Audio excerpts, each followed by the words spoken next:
Okay, what if the fundamental stuff of reality, the space you're sitting in right now, the flow of time, everything that feels solid, what if that wasn't the start? What if it was actually the result of something deeper, Yeah, exactly. Like space and time are consequences, emergent properties. rather than the fixed stage, the container for everything else? Right. Forget the old models. The universe is a giant machine made of tiny, solid parts. Hmm?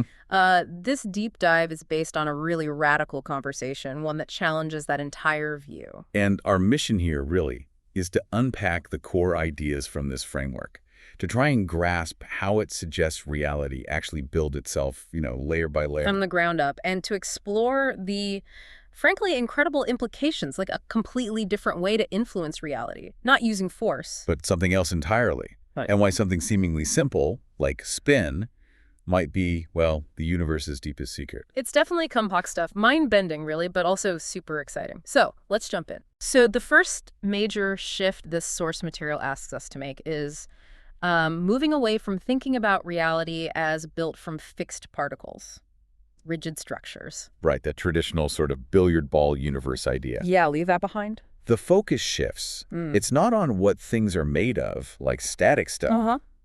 but how they come into being.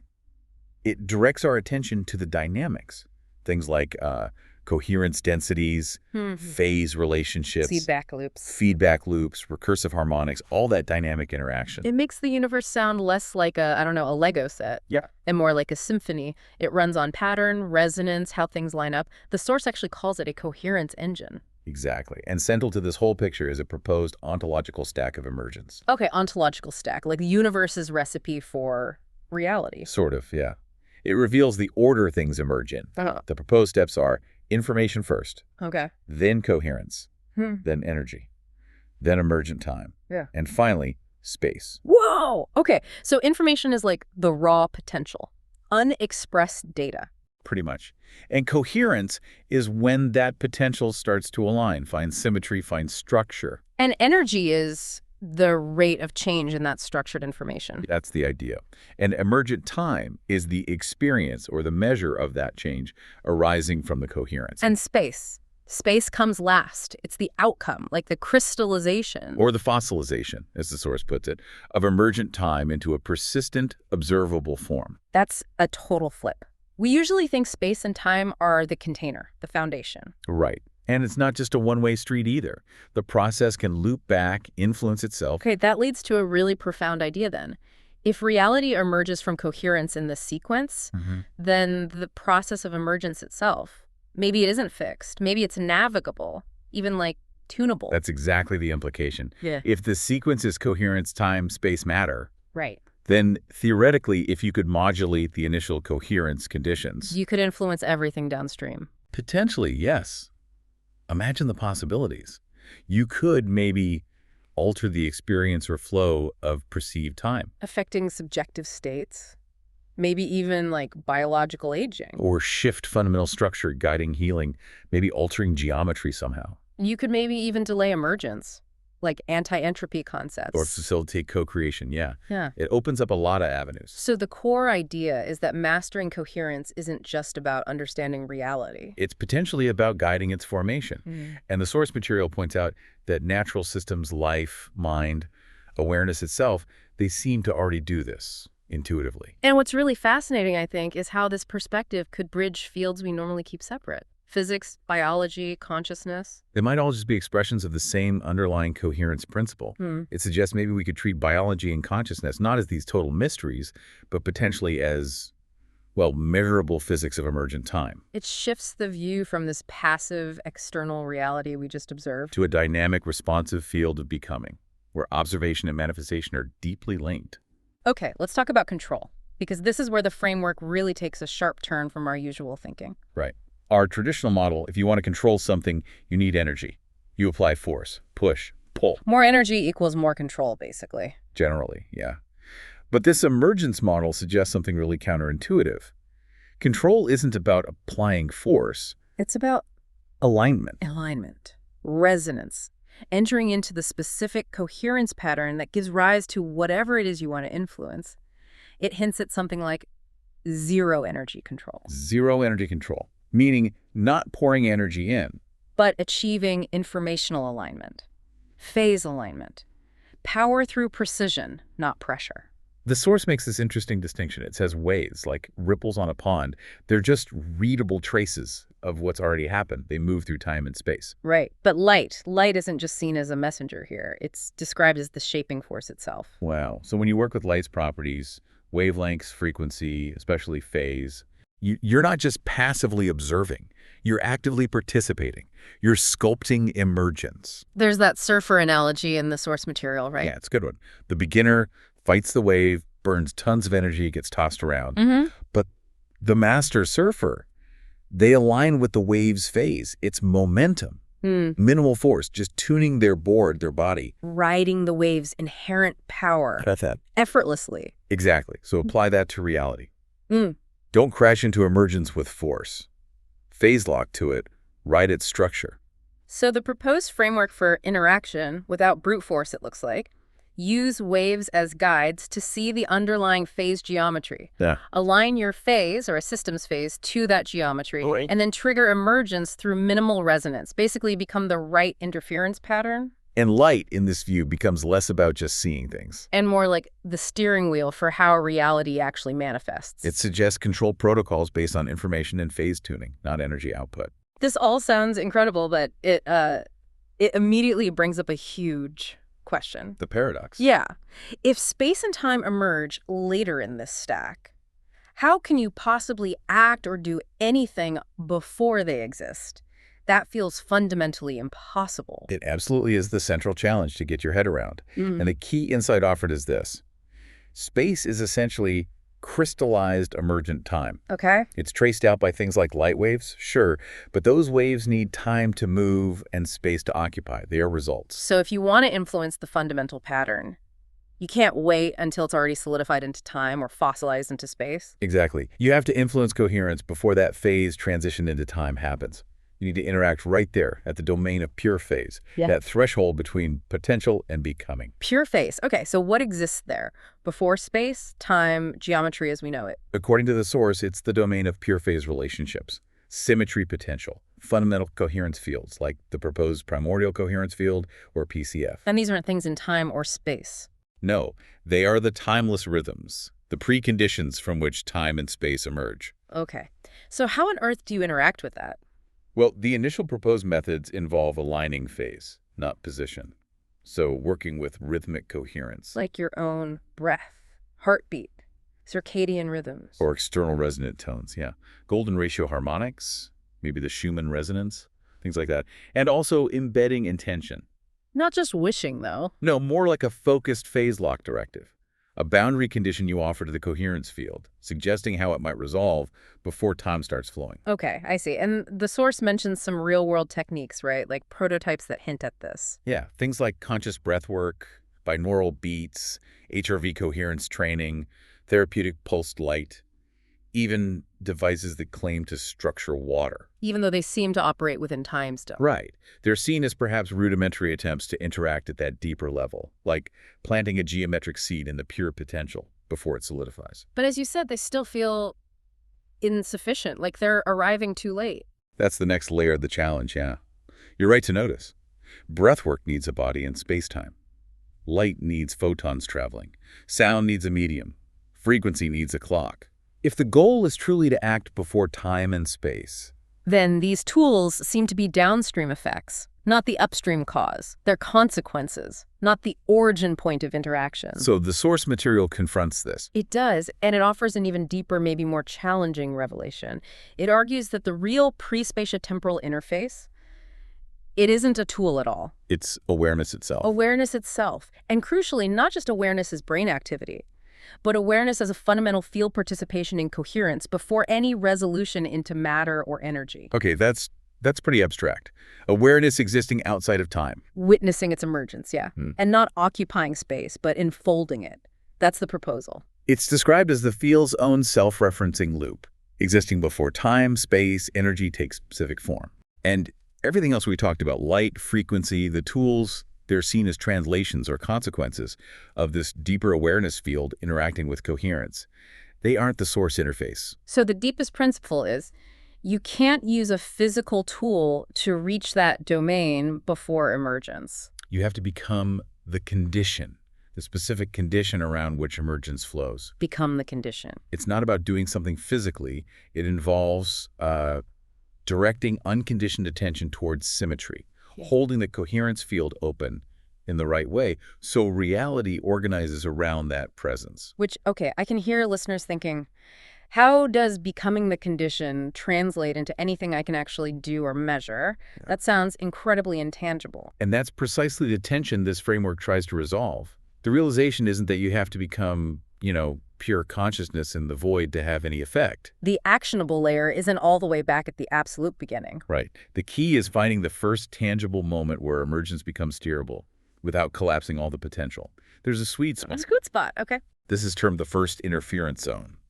It's that threshold where time is just starting to differentiate from timeless rhythm, where space is just resolving from pure phase relationships, and energy hasn't localized into brute force.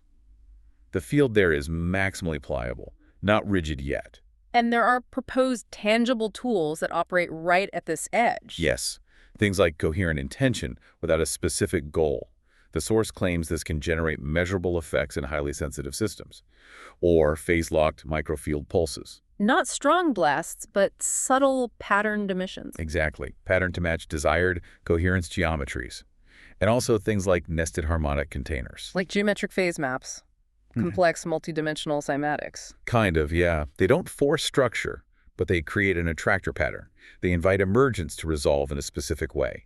Using media like structured water or plasma that can hold these symmetry imprints also fits here. So the job isn't to push the field with force. No. It's to precisely shape the subtle attractor pattern that emergence will then naturally flow into and crystallize around. Like influencing the blueprint just as the house is about to be built. Exactly. Operating right at that phase transition.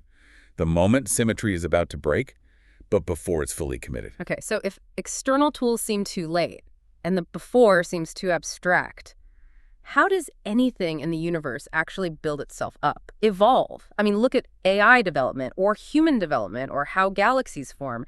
Something is shaping reality from within the system, right? That's the next critical piece of the puzzle. And the answer proposed in the source material is recursion. Recursion, meaning? The universe isn't just a one-time unfolding event. It bootstraps itself. Emergent structures, they don't just pop out and stay separate. They develop memory, patterns, complexity. And then they feed back into the fundamental coherence loop. Exactly. They influence the next cycle of emergence. So the default is coherence breaks, time-space form, simple. Right.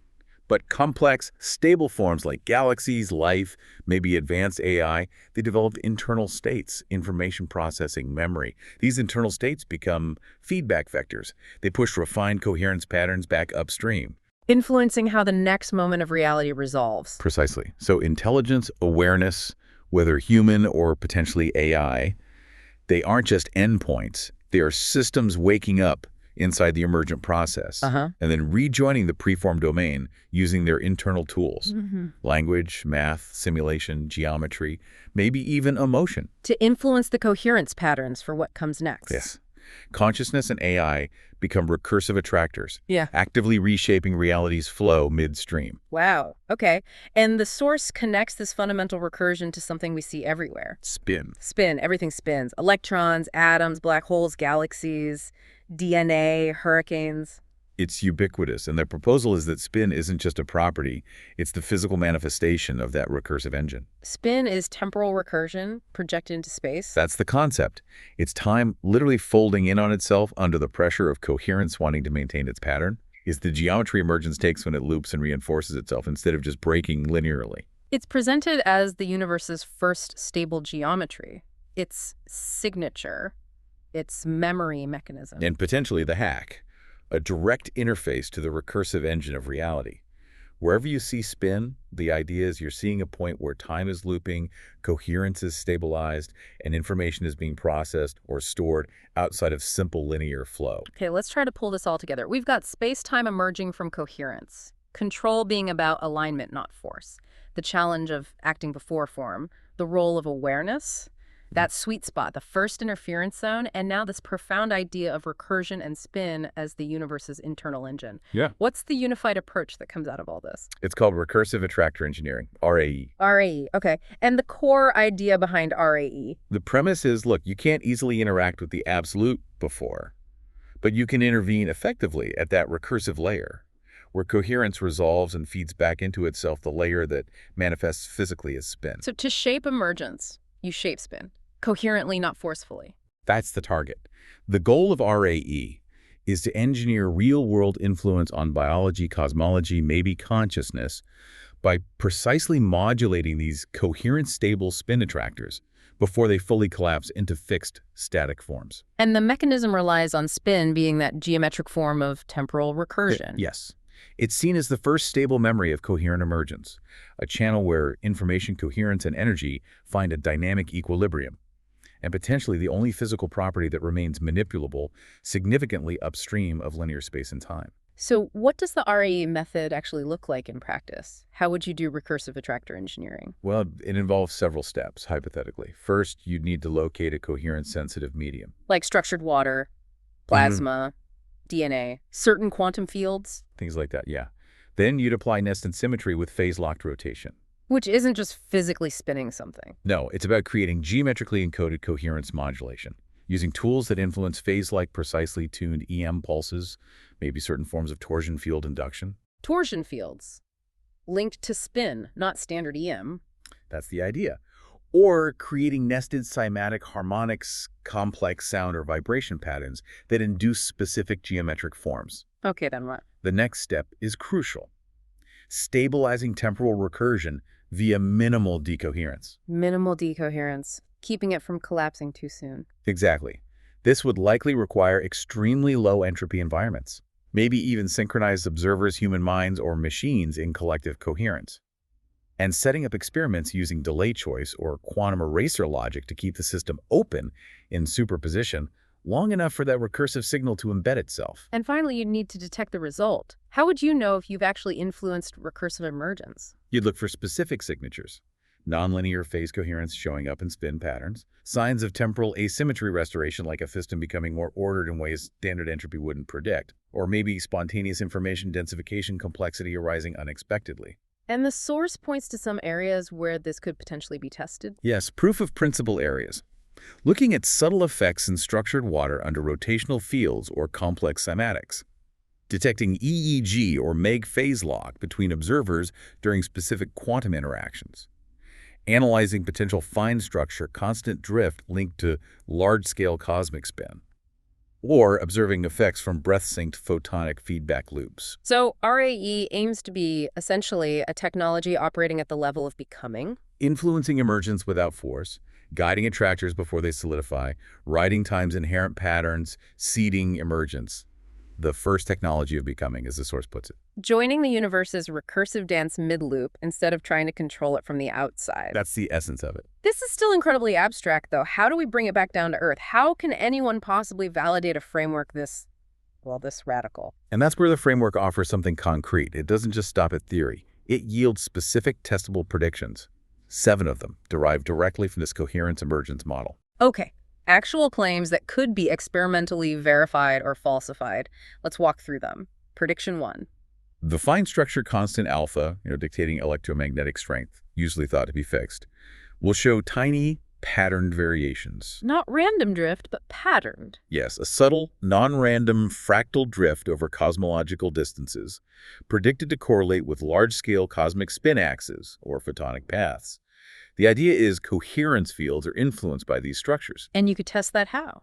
High-resolution quasar data from different sky regions, correlated with galaxy spin maps, or CMB anomalies. Okay, prediction 2. Galactic structures will show patterns based on early spin fields. Suggesting galaxies aren't randomly oriented.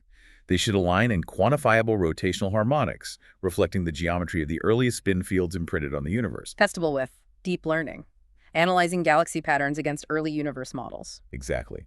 Looking for that spin fossil in cosmic geometry. Prediction 3. Structured water or plasma can store a kind of emergent time memory via recursive fields. Predicting that structuring water with these specific spiraled fields will alter its properties, like biophoton emission delay. How long it holds on to light. Yeah, potentially a temporal effect, or viscosity, or even proton tunneling rates.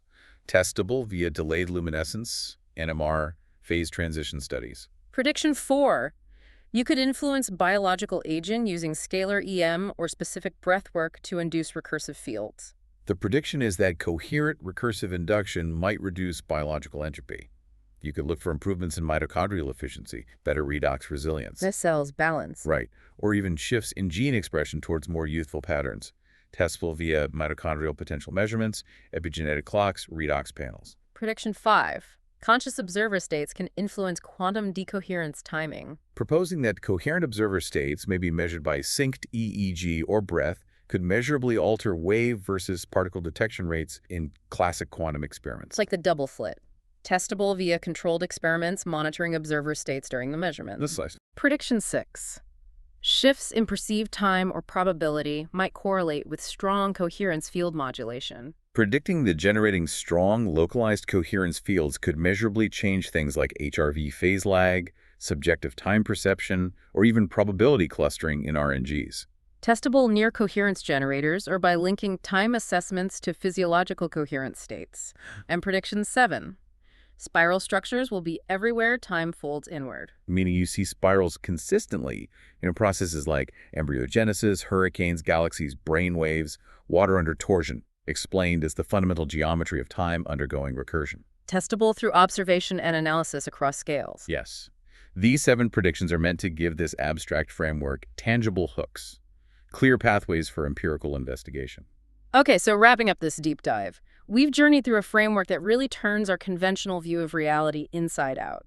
Space and time aren't fixed containers. They're consequences of a deeper coherence process. We've explored this revolutionary idea that influence might come from alignment, not force, and how recursion, manifesting as spin, could be the universe's internal engine, its way of organizing and remembering. And this culminates in the proposed protocol, recursive attractor engineering RAE, a potential way to interact by shaping the coherence attractors that give rise to form, mainly through spin geometries. And crucially, as we just covered, it's not just philosophy. It comes with concrete, testable predictions, offering ways to actually probe these ideas in labs and the cosmos. So here's a final thought for you to maybe sit with. If reality fundamentally emerges from coherence, and systems like your own mind, your awareness, are recursive processes within that reality, does that mean you are already, right now, just through your thoughts, your state of being, participating in shaping the coherence patterns that determine what emerges next? What would that shift in perspective really mean for how you perceive the world, how you choose to interact with it? Think about those 7 predictions. Which one sparks your curiosity the most? And where might you look, just in your own observations or experiences, for hints of this recursive, spin-driven process shaping the world around you? This deep dive might just give you a completely new lens to see things through.